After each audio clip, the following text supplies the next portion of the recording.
All right, guys, we're back with another injury prevention tip. The last two we did were the plantar fasciitis issues and then the knee on the outside. We covered the IT band. So today we're going to cover what are called tracking disorders. So tracking disorders, we have to come back to the anatomy.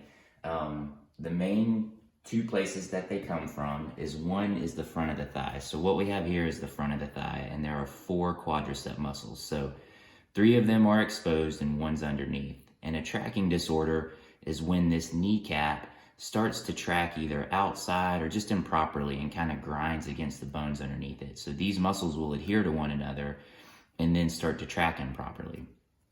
If you come here, 2 pages over, we also have what's called the hip flexor. So this is the front of your spine and your belly, and the hip flexor comes down and it attaches into your leg bone right here. Its primary function is to lift your thigh. So it does this, or when I'm running, it pulls my leg forward.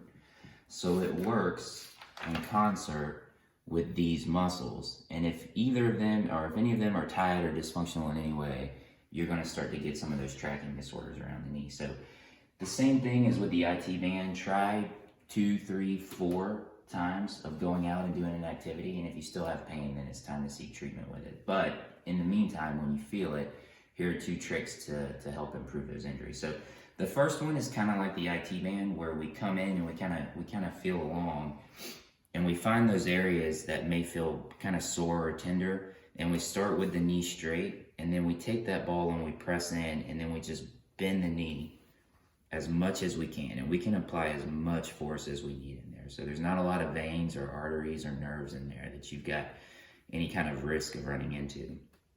The second way to get the hip flexor is if we lay it all the way back and then we bend and flex our hip like this, we create flexion in it. That allows us to come in kind of off the crest of our hip.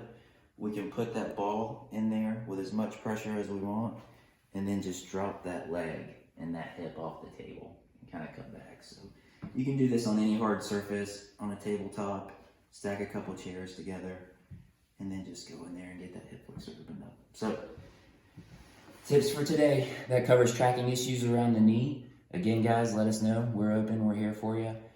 Give us a call at the office if you have any problems. And in the meantime, stay safe.